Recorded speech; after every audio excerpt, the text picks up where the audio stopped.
Welcome to the Humans Over Numbers podcast, the show that's willing to stand on its head to see the workplace from a new perspective. This show is brought to you by Milestones, makers of the Beyond This Day, Small Wonders, and other keepsake gifts recognizing major life events. Request your sample today at milestonescompany.com and see the impact they make for yourself. I'm Felix Dusablon, a hungry bookworm and aspiring polymath, and today I speak with Tracie Sponenberg, who is a HR professional who's very prominent in our field. We speak about getting to know yourself and self-knowledge and identity and how it relates to meaning at the workplace and its value there. We understand that it's valuable for understanding yourself as it relates to our day-to-day lives. We understand that knowing who you are is important in relationships, like with family or spouses or with friends. Like that self-knowledge is important, and finding who you are in the world.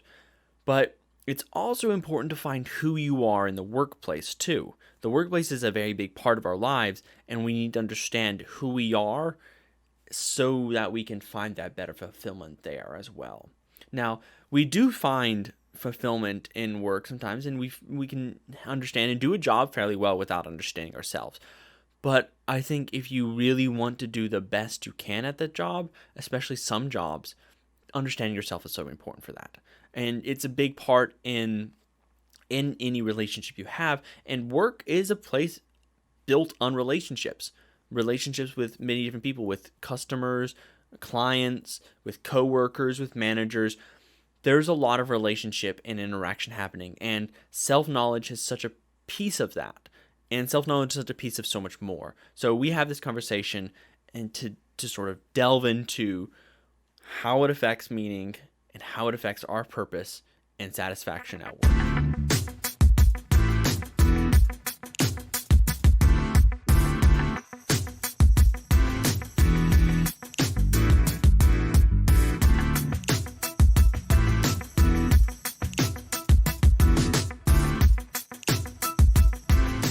Hello, everybody, and welcome. I'm here with Tracie Sponenberg, Chief People Officer at the Granite Group and the co-founder of HR Rebooted and Disrupt HR.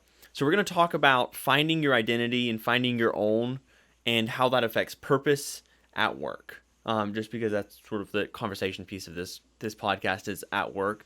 Though I know it definitely has relevance to our own lives, but does it have a relationship to our work life?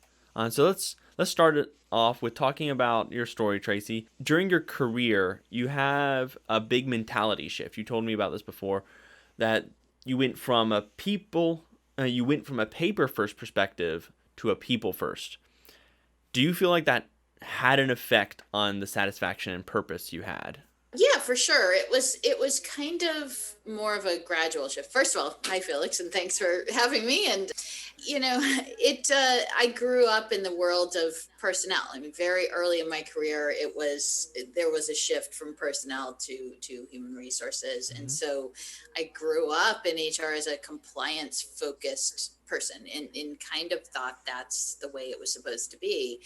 And throughout a good portion of my career, that's how I led, and that's how I operated. And policies first, and anytime somebody did something wrong, you wrap a policy around it, and not really, shamefully almost, not really thinking about the human side as much. I got really good at firing people and just efficiency and things like that. And then I had a personal shift and that kind of shifted everything in my work life as well, and really led me to realize that I was approaching things the wrong way. And if I was doing that, I wasn't serving my company, and especially I wasn't serving my people in the way that they should be served. That makes sense. If I can ask, what caused that shift? So, I've heard of a couple of people talking about similar shifts happening fairly recently. They're saying, "Oh yeah, like I've come to realize what HR is actually about. It's about people." And I think that's something that's really important for people, for that realization to happen, especially within the HR space. But what sort of spurred you into that? I think I didn't really even realize it until after I was sort of out of it. And it seems really intuitive that HR is about people, right? So, but a lot of HR professionals, I think particularly those that I encounter in the smaller and mid-sized companies, don't approach it that way, and certainly love people and got into their work because they love people, but have a policies first mindset. Mm-hmm. And because that's all they know, and that's what they think HR was. And that's certainly where I was too. And I had about 10 years ago, I was at a position where at one point I thought I'd be there forever, and my position was eliminated. And so that kind of catapulted me out of my comfort zone. I had been there for 12, 13 years, and forced me to really get out in the world and do something radically different. And I did. And that kind of built my confidence. And then I pivoted to something else from there because it wasn't a fit for me. And that was a private equity backed company, and it was really a reach for me. And I had to kind of match where everybody was and keep up. And I was still, I think, policies first there. But I had a personal shift where I realized I was just not happy with my work. I wasn't happy with what I was giving. I wasn't happy with my life. And so I got healthy. I lost weight. I exercised. I started to approach life with well, why not me? Why can't I do that? I'm just going to do that, instead of, well, why does this person get to do that? I was looking externally instead of looking internally. So I started to look internally and rely more on myself and gain and grow my confidence. And that's, I think, when things really shifted. But I think it wasn't until I joined the Granite Group 5 years ago. And the Granite Group is really incredibly people first and has a CEO that is people first. I don't think it was until I joined the Granite Group that I really fully understood and embraced the power of a people first mindset. Oh, there's a couple cool things I think that are illustrated by that, by your story, that it was actually something that happened to you, and then that caused you to sort of have to think about yourself and your role. And once you started becoming more familiar with who you are, and then I think it sounds like you explored that through getting healthier habits and working into that. I know I see that a lot all over your Twitter and a little bit on your LinkedIn, your social media profiles. You put a lot out on that healthy living and the healthy lifestyle, and sometimes just that de-stress and just going with the flow a little bit in some ways. And I think that understanding of yourself definitely seems to be affecting how happy you are at work. So yeah, I think that for sure. I mean, you can see my yoga mat, which I just noticed. You can see my yoga mat, but I definitely love chocolate and love desserts, and I'm not crazy about it, but I just tried to put my health first. That makes sense. I mean, yeah, I don't know that I would ever tell anyone not to eat food that tastes good, but at the same time, having some healthy background, I think, has so much more effect than most people are conscious of.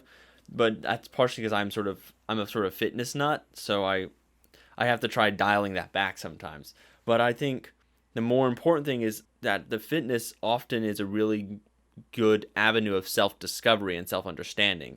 You understand where you can push yourself to, where you understand your body, how it works, how it responds to things. And I think that's the valuable piece, actually, even almost more than the fitness itself, is that understanding of yourself, that it grows. I remember someone who was talking to him once, and he was like, "Oh yeah, I need to exercise so I can just become more familiar with my body. I can just become conscious of more of it."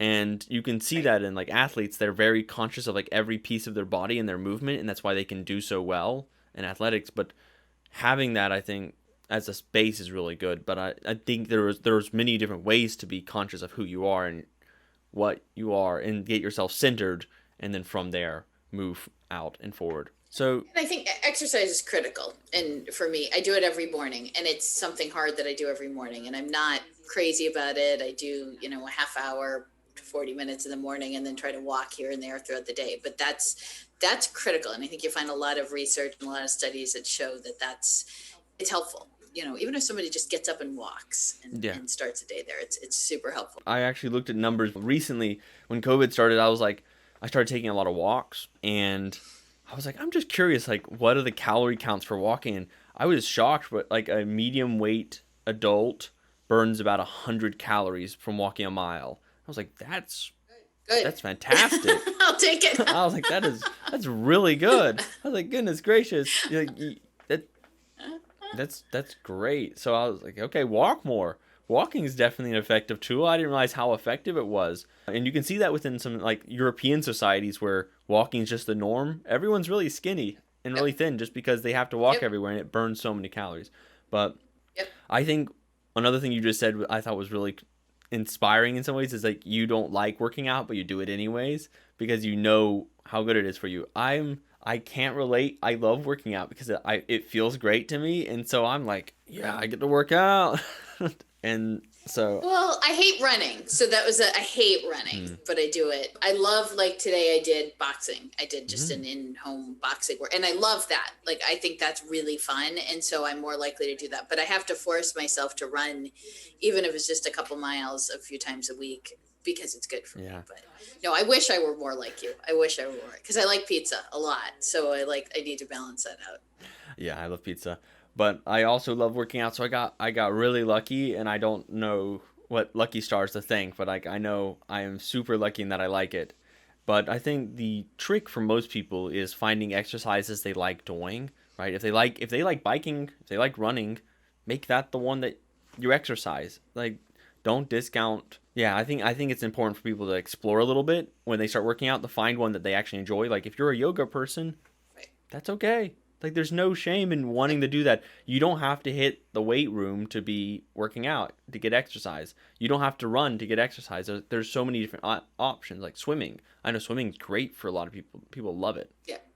But anyways, on the great tangent, but I think some of the point that this is still making is like that understanding of yourself, I think has such value. Do you think that it having understanding of who you are will really help your work life? Do you think so? Yeah, yeah, absolutely. I think it's really that self-awareness is really a huge part of emotional intelligence, and it's a huge part of empathy. And I think those are two things that we talk about a lot now in the business world. And particularly in recent years, and we've really embraced that the power of empathy and vulnerability and self-awareness in leadership. And I mean, really, if you think about it, how can you lead others effectively and understand others if you don't understand yourself? And I don't think I did for a long period of time. It was really more recently, about 5 years ago, when I took a predictive index assessment. I was a huge skeptic of all things assessments. And I took it and I went, wow, that's just me. And it sort of gave me permission to be who I was. And I'm an introvert, and I'm quiet by nature, and it gave me permission. And I also figured out how to live and lead within those boundaries, and figured out what I was good at and what I wasn't good at and how to change that. So I think you have to know yourself in order to be a good leader, even a good individual contributor. That's something I've actually not thought about that you just brought up. That self-awareness is necessary for empathy. I didn't really think about that until you just said it, but it makes total sense. How can you understand someone else if you don't understand yourself? So I guess, and I'm a huge champion of empathy and like the effect of empathy and its necessity in any business and any organization, either just talking for clients, to talking to customers, to talking to employees, to talking to even people management. Like empathy is to me a pivotal piece in any organization. It's a pivotal piece in any interaction. And so I champion empathy all the time, but I never really thought about the necessity of knowing yourself in relation to that. And so, yeah, that's a really good point. How else do you think it could help? I'm not. Oh, sorry. Go ahead. I was going to say, I'm not naturally empathetic. So I wasn't really at all, I think, until I went in this, self-awareness discovery. And so I think that's something important as we talk about empathy, to recognize that is a skill that can be built. that is a muscle that you can grow, and it's important that you do that. So I think a lot of leaders are accustomed to going, well, I don't want to get into the personal life, or I don't want to know too much about this person, or I don't, and all that's changed, particularly in the last 6 months. So this is something that all leaders need to work on if they don't have that natural ability. But I think, to your question about self-awareness helping, it helps everywhere. I think if you don't understand yourself, I really think that's a foundation to a lot of things in business and life, right? So I always talk about taking care of yourself first. If you have kids, if you have a family, if you're a caregiver to elderly parents, you have to take care of yourself first, because if you don't have the energy to take care of yourself, that gives you energy when you take care of yourself. If you don't do that, you're not going to have the energy to give back to others, and that extends to everything. So that's why for me, that looks like exercising every morning. For others, that's different. I'm not a spa person, but I have friends that swear by, when they could go, swear by that. But taking care of yourself first, understanding yourself, knowing what you need, giving yourself permission to have that, and giving yourself grace, that's critical, and you need to do that in order to be successful in work and in life. Okay. Why it's so critical? Like, it's definitely taking care of yourself, but and like taking care of yourself, and you need to understand who you are. So I guess I can sort of answer that own question myself, but I'm guessing it helps in that it sets your foundation for everything that comes out of it, right? I'm guessing that knowing who you are, you know where your limits are. You also know how far you can push yourself for something if you need to give significantly to a project, or where you need to say, look, this is stressing me out too much. Like, I need to put things in perspective. I know I'm prone to blow things out of perspective, or I'm aware of like just random personality like tendencies I have that can be, I don't know, abrasive. Like, if I know I'm an abrasive person, that awareness could be very valuable in interaction. Be like, okay, I know I need to tone that down. It could be potentially a strength in places, I guess, the forthrightness and not letting people like take advantage of you. So that's in a sense good, but also you need to know that in some situations you might be the one overwhelming other people, and so you need to be able to step back. And so just having that awareness, that foundation, will help you on all your interactions. And you can surround yourself with people who fill in your gaps. Like I tend to be overly cautious. And so I have a really close friend who is the exact opposite. And she pushes me and I pull her back. And we both need that. And, that extends to my working with my boss. And I know what his personality's like. I know he knows his personality. He knows what he needs. And you can build a team with people who are different from you, because we don't want a team with people who are all like us, right? So we want a team with different capabilities and different strengths and different areas of opportunity. And so it extends really everywhere. Okay, so let's take a moment and talk about identity. There's so many different places I can go with this, but I know a lot of people, their occupation is their identity. So in high school, for a while, not high school identity is out the window at that point. You're trying to figure it out. But in college, what I meant to say is people tie their identities to their majors. That's who they are. They're like, oh, I am a this major. And then you can tell partially the people who like keep switching majors, they seem very confused with their lives. They're like, I don't know who I am. But people with a major, they're like, oh yes, I am a nursing major. That's what I am. I'm a math major. And then when the people get out into the world, they have to sometimes do a recalculation of who they are as they ain't hit their job, which is different from their major. And they're like, whoa, I'm someone else now. But a lot of people tie their identities to their occupations at that point. I think it's particularly the case for some occupations more than others, like nurses and teachers. Especially, I used to be a teacher, and I felt like all teachers were like, I'm a teacher. That's who I am. 100%. Do you think we need to necessarily look deeper than that? Like, if I know who I am as it's like I know I'm a teacher. That's what I used to know. I was a teacher, but I didn't ever think of myself as like I knew that was my occupation, but I thought of myself as a different individual person. Do you think that's necessary for most people to do? Like, this is my occupation role, but this is who I am, and like have that as a distinct concept? Yeah, absolutely. I think we all know people whose identity is tied up in their work and what they do. And I think you'd find, I mean, this isn't scientific at all, but that maybe those people are less satisfied with life. So that goes back to the knowing yourself first. And I'm a mother, I'm a stepmother, I'm a wife, I'm a friend, I'm a daughter, I'm a sister, I'm a lot of things. I'm a, you know, amateur hiker, amateur runner. I'm a, I love clothes. I love pop culture. I love all these things. I'm a person first. And then this is my job and I love it. And I absolutely love it. And I give it my all, but it is not me. And I think whatever your occupation is, it is really important to have that separation. And also, people don't often, I did, but people don't often stay a career in one thing. So if you tie your identity so deeply to an occupation, you're in danger of not being able to reinvent yourself and pivot to something different. My mother was a master of a career pivot. She had like 6 different vocations throughout her life. And really early on, before we saw a lot of that. And so I think having your identity and knowing who you are allows you and gives you permission to do that, have those pivots, which I think are healthy. I think that was a really good point, was the hazard of tying it. And yeah, if that breaks down, then you feel like you have to redefine yourself, which is a very difficult thing to do, right? That's why maybe high schools are so angsty and so grouchy all the time, is they're trying to identify who they are and define themselves.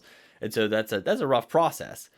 And no one wants to have to do that multiple times in a life. If like you're going through, you're a nurse and then you decide you need to switch careers, that's a huge shift, and like that's gonna hurt. And so, but if like it's gonna hurt regardless, but I think it'll be a lot less painful if you pivot around like, oh, I'm just switching my job, I'm not switching who I am, and having that as a separate thing.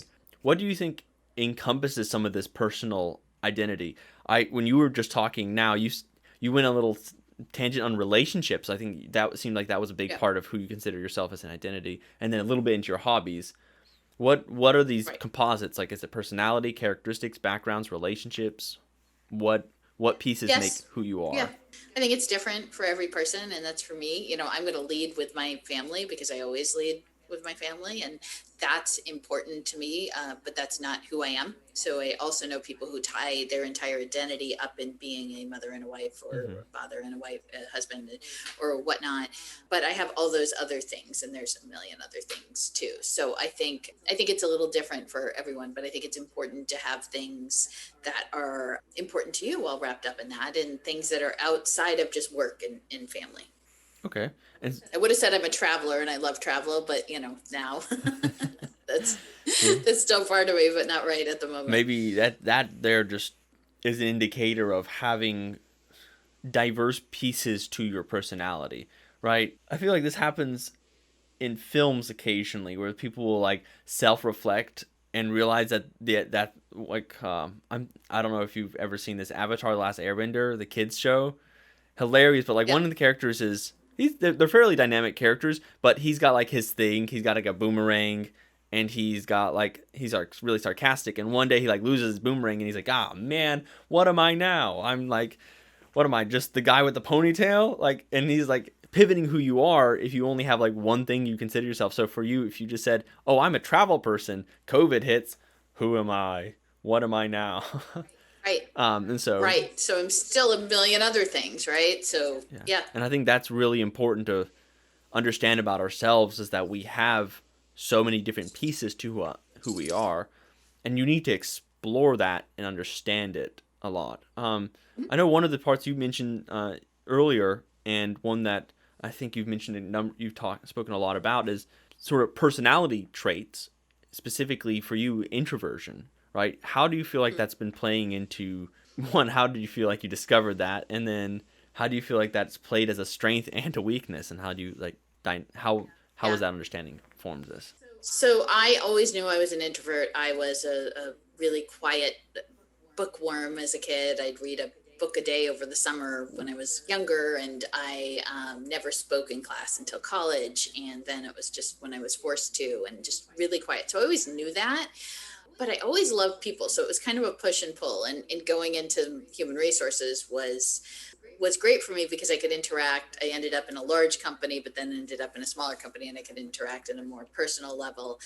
But like I mentioned earlier, it wasn't until I took the PI assessment, and I've taken the DISC, and so I always knew, but it wasn't until that I really understood that it wasn't that I was quiet and couldn't do these things. It was that I was an introvert and got my energy from being alone. That's how I recharge, not from other people. I work with a lot of extroverts.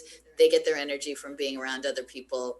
That I love it, but it makes me tired. So I just figured it out. So when I would go to conferences, I would stay on site and go back after I was spending time in the expo floor, interacting with people, go back and take a nap, or just quietly relax for a little bit or get some work done.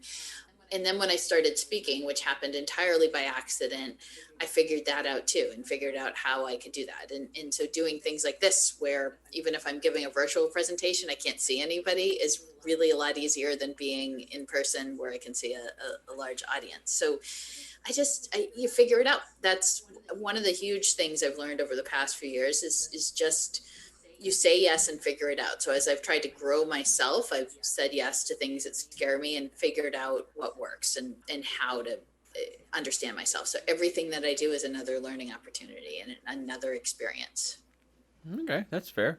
Do you think so? For you, HR, it's definitely important for like empathy element, because HR is so human based. I know you spoke to that earlier, and I think it's really funny that like HR used to be considered just payroll and like policies, and so you talk to HR when someone was violating policies. But now I think people are beginning to understand that they have a relationship with the HR, and that like HR helps take care of the culture aspect of a workplace, and it helps take care of the inclusion, and it helps take care of some like mental health people are struggling with, and like burnout and things like that are now becoming more associated with HR as well, as they're becoming more aware of that as being a necessity. And so HR really needs that strong empathy piece. So with my question is, are there certain careers that need much more personal awareness than other careers?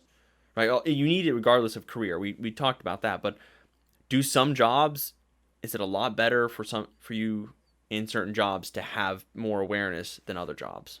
I think any job that you're interacting with others, or especially if you're leading others, I think that's more important. My son's a senior in college, and he's going into cybersecurity. And so he's likely going to be in a job where he's an individual contributor and working with computers, not necessarily people all day.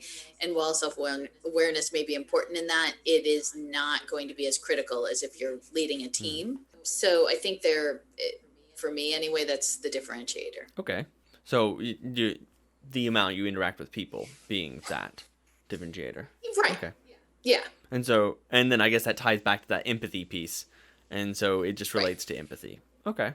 Do you think understanding yourself has, well, we already talked about that. I was about to say any relevance to something that's not empathy, but we've already answered that, because it does. It has a lot of effect on other parts that are not empathy. So if understanding yourself is such an important thing, who at work is supposed to promote that the most? Is that an HR responsibility to sort of be like, hey, look, you should figure out who you are? And if it's not HR, who's really responsible for promoting that if it is important? It's like if you work in a place that's a customer service company or something, who's responsible for promoting everyone understand themselves first? Yeah. I mean, I think that's a tough question to answer, because I think it's really unique depending on the type of company, the size of company. I think most companies just out and out won't do that. But I do think that things like assessment or things like engagement or things do fall under HR. So while HR won't necessarily go, hey, everybody be more self-aware. I mean, they could, I suppose. You could put the systems and the tools and the processes in place to allow for that discovery. And certainly, as we've seen HR move from, paperwork and policies, and some of that still exists, hopefully not paperwork, hopefully that's all digital now, but some of that still exists, certainly, but we've seen a move from there to an embracing the whole person and the employee experience, and building a culture and an experience around each person's unique needs, and being the coaches and the collaborators and the business leaders that HR has become. we're seeing a shift in the things that we do. So I think that you can certainly build a culture and wrap a culture around that self-awareness, but it's going to look vastly different for all different kinds of organizations. That's very fair. This is a weird question. I don't know. You might be able to answer this really instantly. Like, oh yeah. But do you think self-knowledge could ever be a bad thing? Like, just like an awareness of yourself, could it ever be a hindrance? And if it could, how would it be? I think if you're a terrible person, maybe if it, I mean, boy, I'm trying to think of an instance where it would be a bad thing. I think it's a good thing, because even if what you find out isn't great, you can fix it. So there's nothing about you that's permanent, right? So if you want to change something, you can change it. If there's something you don't like about yourself, there were lots of things I didn't like about myself, and I wanted to be a person that, I was always the person who was going, well, I wish I could be that person, or I wish I could be that. And now I wouldn't want to be anyone but me. And I think that that's a journey toward self-discovery that I was surprised I got to. And granted, there are days that I wish I wasn't me, but everybody has those days. But I think knowing yourself is inherently a good thing. And it's just what you choose to do with it that can be good or bad. Okay. Yeah. I think there's never harm in it, besides some maybe immediate uncomfortableness. Like, it's probably going to be an uncomfortable thing to find out who you are. Like, oh, I'm very sensitive to certain things. Didn't realize that until I started looking at it. Or it's like, I'm a very snappy person. Like, that's not a comfortable thing to discover. Like, I think, and so people, like, you don't want to approach that, but then you can't fix it. You can't improve if you don't see that. So yeah, I think you're right. It could be very uncomfortable if you're a bad person, I guess, but it is always a good thing to do. Yes.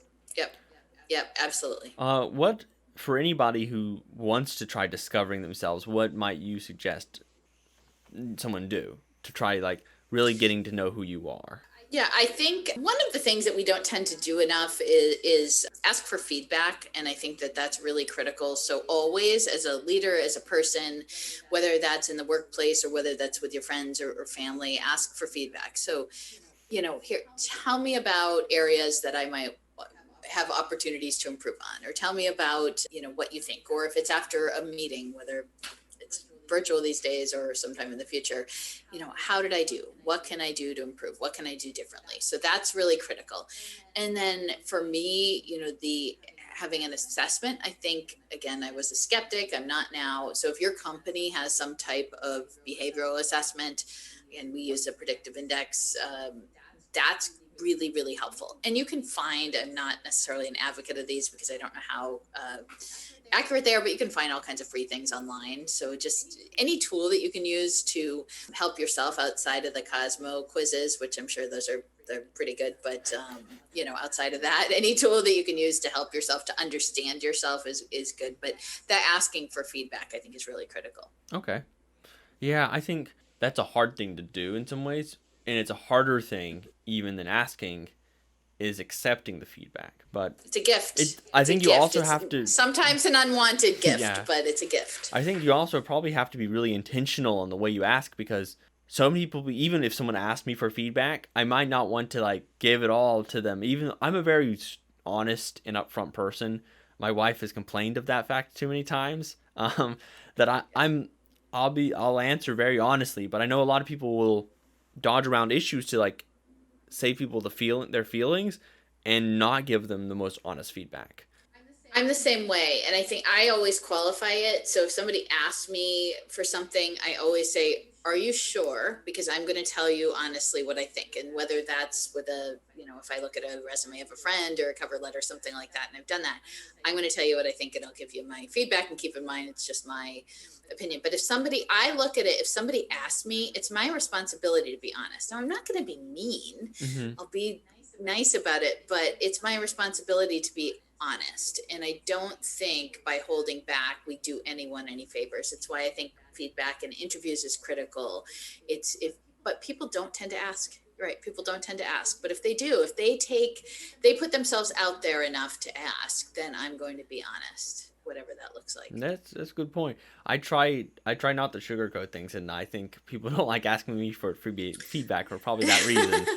Because I will just be like honest. I'm like, yeah, that's good, that's not good, that needs to change. Like, Yep. I edit stuff fairly often, like edit writing, and I'll shred stuff. Like, I'll go through it. I think there was like multiple times in like in college where we had our thesis presentations, and man, I probably sound like a jerk. I shredded their thesis, and they were like, wow, that was rough. And I was like, you asked for feedback. Like, what do you? Are you an introvert? Are you an introvert? Do you know? I think I'm introverted. So I just like, but I value honesty, and just sometimes I don't like to. I try to be polite most of the time, but I value No, honesty. you and I are similar in that regard. Yeah, honesty to me is like one of the most vital characteristics, and it just makes everything easier. Like, it hurts a little bit when someone tells you something honest right to your face. I remember there was one time when I was a kid, I said something kind of mean about somebody, and yeah, I'm sounding like a terrible person at this point, but I said something mean about somebody, and my younger brother was like, hey, that was kind of mean. Like, we weren't talking to them, but I said it about them. And I was like, truth can hurt. Like, it's not comfortable. And then he told me something about me. I forgot what it was. It was like, oh yeah, well, you have this problem. And I was like, hey. And he's like, truth hurts. I was like, okay, fine. Yep. I know. I literally just said that. So you have to be able to take it as well. But I know you have to work on your delivery, right? So you have to kind of know your audience and soften your delivery. So, which is something I wasn't good at for a long period of time, which is why I was good at the compliance part, right? I was good at the terminations. I was good at that because I was very direct. Yeah. And I still am. I just have to know the audience. Yeah, and I definitely, I'm a very polite person in interaction, but when people ask for like feedback, I'm very blunt, and it's a little uncomfortable because I'll literally be like, that sentence like when editing stuff, that sentence needs to change. Like, this sentence doesn't work. I was helping my younger brother with math homework and with like writing an essay, and I was like, look, you've got to have this sentence here. Like, this doesn't work. You can't do that. And my wife was like, you can say that nicer to him. I was like, I'm trying to help. Like, I'm trying to make his paper good. I don't want to spend half my time talking and you're like, look, so I see you have a really good idea, but I think you need to articulate it better, and no one can understand it if you don't like. I'll be like, look, that's not how you write a sentence. Like, you can't start there. You need a subject. You need that, and so I don't know. I do need to work on the. Yeah. So right? So that's helpful. That's your journey, and that's that's something that may not be received as well as it could be by others. So you can choose to work on that or not. Yeah. That's really entirely up to you. Yeah, definitely. I think that's the perfect illustration of the point about like empathy.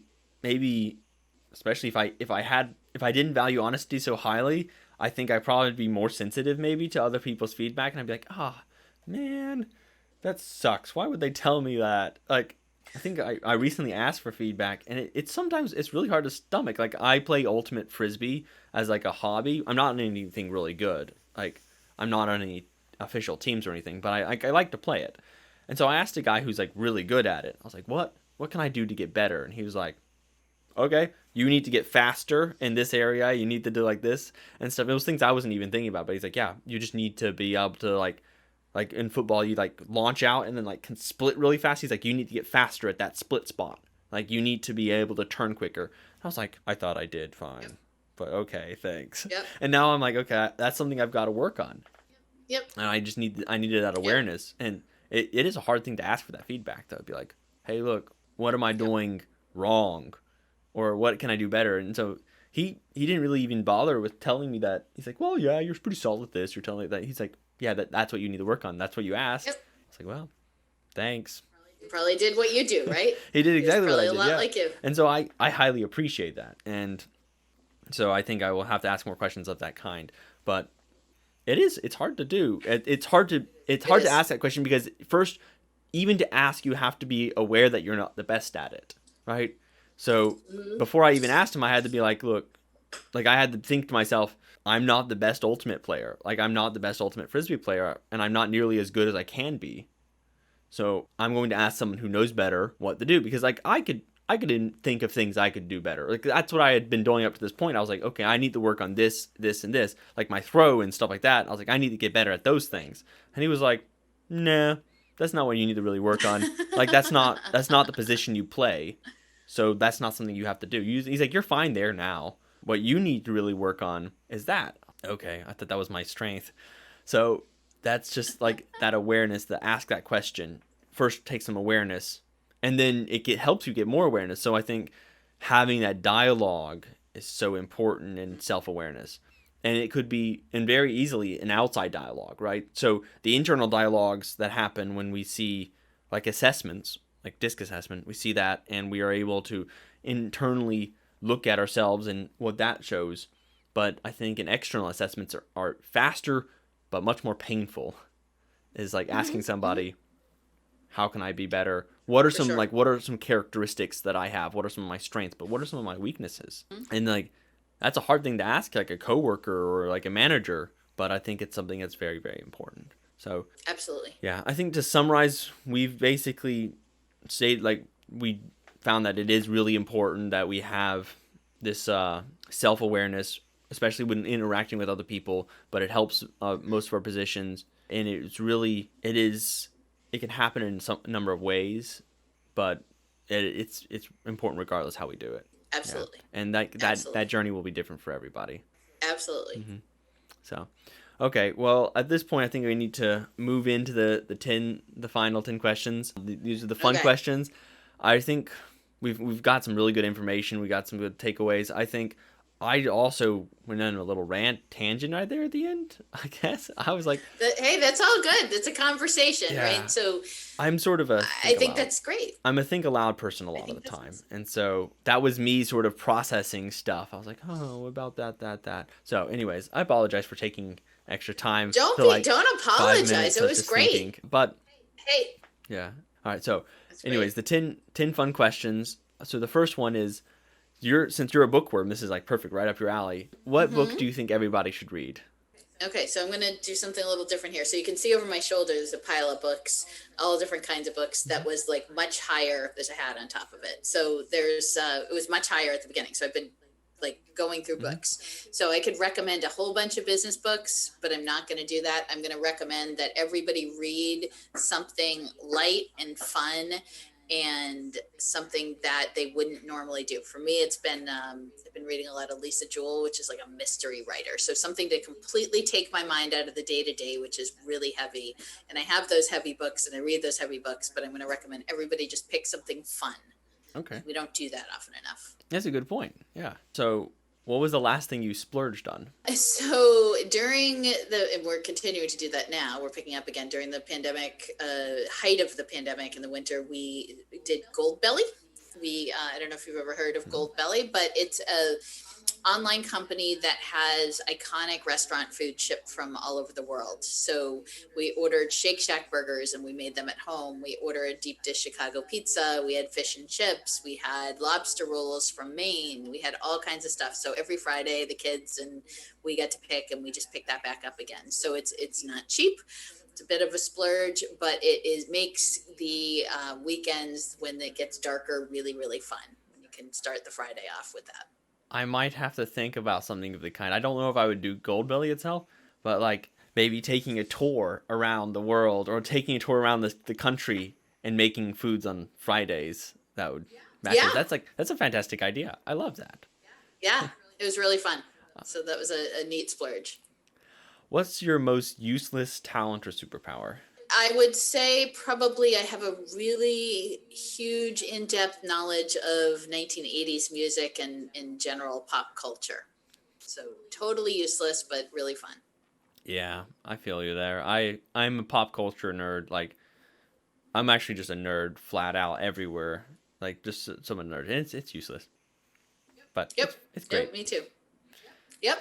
What is the most interesting thing you have seen or read this week? So, I mean, there's so many things, interesting or not, but I will tell you my most interesting part of my week is almost always Wednesday afternoons when I get together with we call ourselves the HR Rebels over Zoom. We have an hour chat every week, and there are people that are on it every single week. It's often the best part of my week. And we always talk about interesting things and challenge each other and, help shape each other's world and help each other grow. And there's, 50 of us, and there's usually 20 on a call each week. So that's almost always the most interesting part of my week. Wow, that's a lot of people on a call. I did not, when you said 50, I was like, whoa, okay. That's a lot of people. Not everybody joins every week. No, we have a Slack channel, and we get, kind of share information that way too. So that's really fun. All right. Well, that's really neat. What would a world entirely populated by clones of you be like? Probably running into things a lot, tripping a lot, falling over a lot, but really probably thriving, because I do well in chaos. So if there were a lot of me's running into each other, I'd probably be doing okay.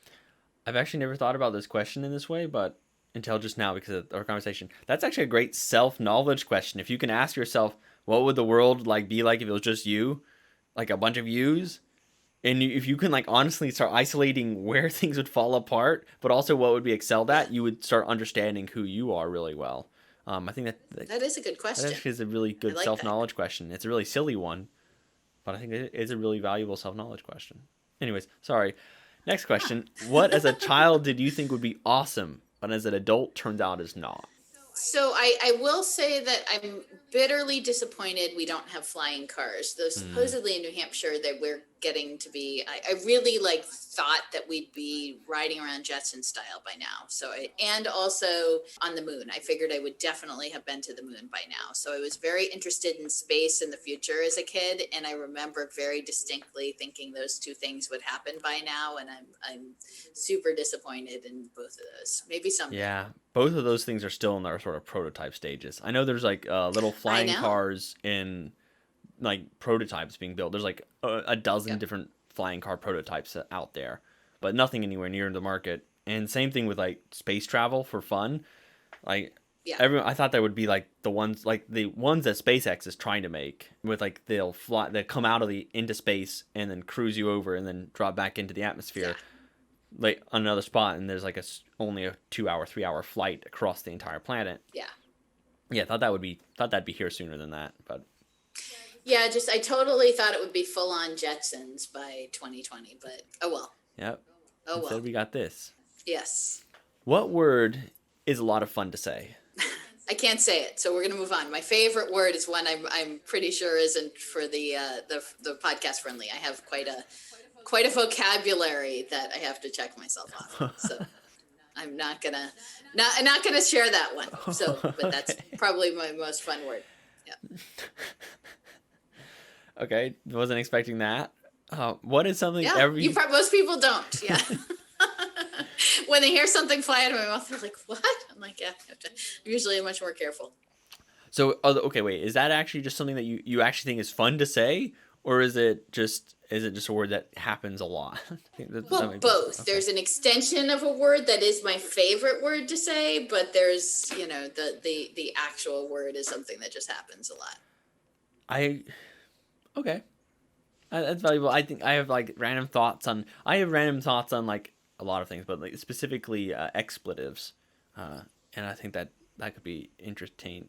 Oh, it definitely is an expletive, so that's why I'm not going to say it. But it is yeah. I think sometimes it's creative, and sometimes they could be fun to say. So, anyways, what is something everybody in the world can agree on? I mean, I think we all want a vaccine at this point. I feel like maybe not, but I hope that everybody can agree that we want a vaccine and we want some semblance of pre-pandemic life back. Okay. If you could disinvent one thing, what would it be? If I could disinvent one thing, probably mayonnaise. I'm not a fan. Mayonnaise? Kind of random. Okay. You're getting a clue into my personality, right? My personality is pretty random. I'm not a corporate buttoned up kind of person at all. Mm-hmm. Okay. Wow. I really hate mayonnaise. You obviously have very strong feelings about it. It's not just that you don't think it should ever be on your food. You don't think it should ever be a thing. No. World would be a better place. All right. Well, okay. So here's the last question. Very controversial. Yeah, I I guess it's not really controversial. Well, maybe it is. Maybe there'll be like strong advocates for mayonnaise rising up. Why? How could she? There might be. There might be. What is one life skill that is rarely taught but is very useful? I think, and this partially comes from my industry, we don't teach kids enough things about the trades. Like we're a plumbing wholesaler, plumbing, heating, cooling, water, propane supplies wholesaler. And so we don't teach that. And that's a real life skill on how to fix a car, how to fix a toilet, how to build something with your hands. So there are avenues to learn those things, but we don't teach those in general in schools anymore. And that's something that could be legitimately useful in life. I wholeheartedly agree. I think trades get such a bad rep, and it makes me sad. I grew up on a farm. I grew up working on a lot of just very manual things. Like I would be hired out as a farmhand. I would go out in farms and like do work like pig farms or soybean farms. I would also go work for one guy. We like cut stuff up with chainsaws, move logs. I helped him build irrigation systems, all that sort of stuff. And I think that is so valuable. And no one ever does it, and it just makes me sad, and I actually miss that sort of stuff. Like when I go back to my home where I grew up, all my siblings and I we can't wait to get on the tractor and like move stuff. Honestly, I'm a weird person. I love wood, like logs. Logs are my favorite. I don't know why. I like using axes and splitting them. I like carrying them places. I just love logs, and it's weird, but I probably love how logs. you grew up. Tied to your upbringing, yeah. Right? So probably something to do with that. Yeah, but I think trades are something that's so missed now, and they just get a bad name. Everyone's like, I don't want to do trades.